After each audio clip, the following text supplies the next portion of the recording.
Hello everyone, this is Gorax. If you have been looking for a game to play, I got something for you.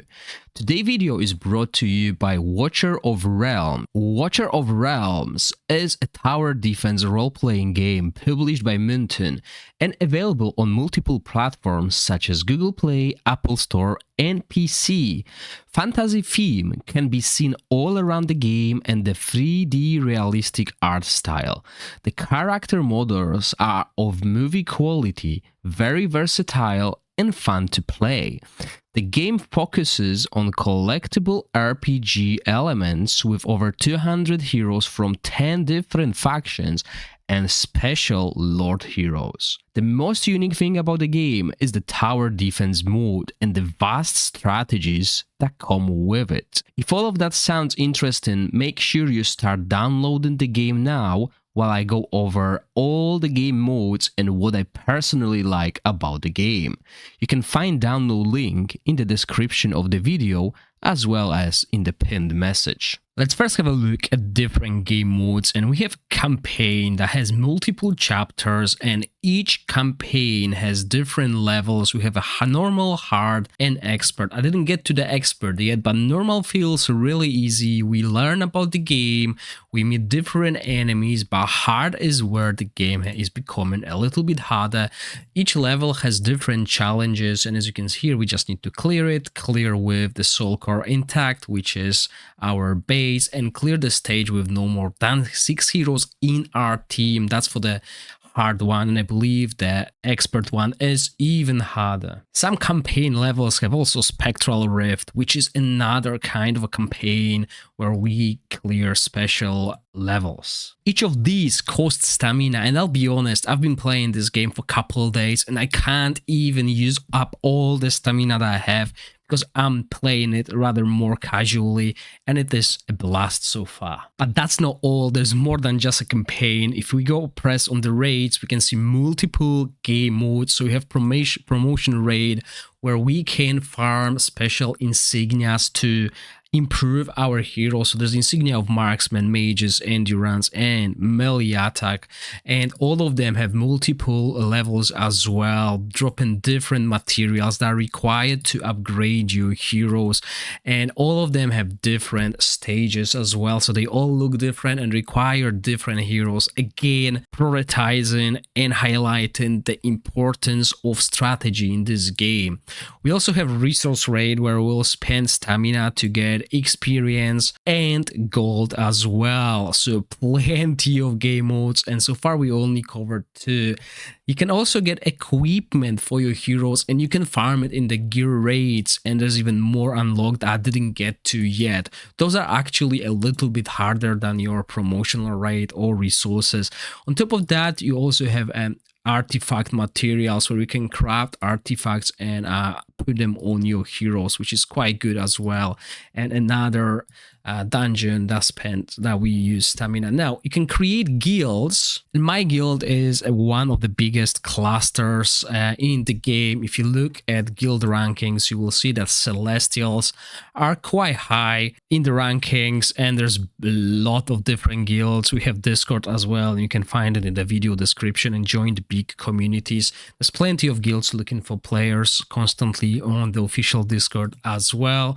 The guilds have the daily dungeon where we fight against the boss, and the boss, the dragon, has different tiers, and each tier requires different points and grants you a lot of resources. Once you unlock the Drake Chasm and Nightmare 4, you also have these weekly Titanic Ruins, which I don't have at the moment. There's also faction trials, and yes, you can have your own dragon that you improve by doing this faction dungeon. There's also other game modes that I didn't really explore that much, the Immortal Codex, and one that I really like is the Tide.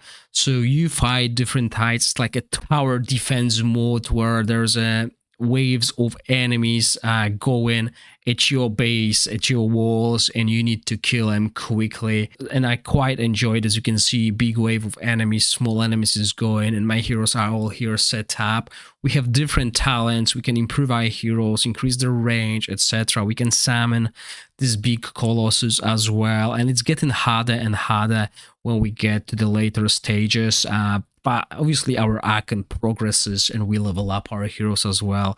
But yeah, it's quite cool mode as well. As I mentioned, there are talents that you improve and the leaderboards as well if you're looking to compete. There's also PvP, so arena, which is quite cool. You can play against the players, then save your score and repeat it with every other player. The arena also changes every so often and there's new challenges, so it's never the same basically, it's not stagnant. There's also Void Rift where we explore the map and fight different enemies, get some resources as well that will help us with the icon progress. Another interesting thing is obviously the heroes. So this is a gacha game, we collect different heroes and all of that, they obviously have the standard rarity, but well, like it's even your epic heroes, they can be promoted, they can have gear, skills, etc. But they also have awakenings that will boost the stats of such heroes, and we can use a universal shards as well to get the special things. As you can see, this hero get enhanced quite significantly, and this is actually one of my favorite heroes in the game, Mari. There are different classes. We have a tank, fighter, range, we have mage, and support, and all of them are really good. Sometimes you don't even need a tank to pass a level because the tank gets smashed with single hit, so you want to bring more mages, for example. But so as you can see, the hero development is quite in depth. We have different tiers of equipment as well, and random rolls on the equipment. That's where we'll spend most of our stamina in the end game, farming it. We have different artifacts as well that we can put, forge, and enhance. On top of that, on top of collecting heroes, we are also collecting monsters. I haven't really played this mode a lot, but there's different monsters we collect, and we turn the tables. We are the ones sending the waves of monsters against defending heroes. There's also a lot of summoning happening and a lot of different banners with rate up, double rate up for legendaries, and etc. So the drop rates, we can see them, they seem quite good as well. 11% here in this banner, 1% for the rares and for epics. I've done a few summoning sessions and I got 2 legendary heroes so far, and this hero here, Anai, she's a beast. She's destroying single target bosses, especially combined with Pyros here. I just love this duo and I use it against the dragon constantly. When it comes to the event, there's so many events in this game. If you look, the event calendar will open, and this is something that I believe most of the games should have, and I've not seen that in many games that I've played. But this is such a cool thing and easy to implement, but it changes how you plan ahead. As you can see, there's already events that are happening, ongoing, and new events that we can see and save our resources to participate in. So many mini games, different mini games. Again, when you do something, you got great rewards here. So save resources, enhance your gear when this is on, and you can get quite a few extra resources on doing something you are planning to do. Same for summoning here. We got Demonic Crusade, so there's also skins in the game, which is quite cool. So your heroes can look different than other heroes, and we can purchase them in the shop, but some of them are available for free as well. Now, on top of summoning, we can also fusion our heroes to get some epic heroes, but also the legendary heroes. When it comes to simple things like this daily shop, we want to can buy one of the best insignias using gold. We can buy equipment depending on how far we get into dungeons. We also have auto fight tickets that we can easily buy for gold and many other things. We also can purchase good things from this merchant here, which is a guild shop. We can also purchase from the arena shop that gives us summoning currency here, as well experience boost that helps our heroes. And we have awakening shop, which I didn't really explore yet, that gives us even this ancient summoning crystals, which are used for special summoning banners that happen every so often, as you can see here. Overall, I really enjoy Watcher of Realms, and if you're looking for a game to play, you should have already downloaded it when you started watching this video. I believe you will find this game really fun and enjoyable. Playing it casual, playing it competitively, whatever you want. This game is good. If you don't like tower defense games, you might still give it a go, because it's not only about that.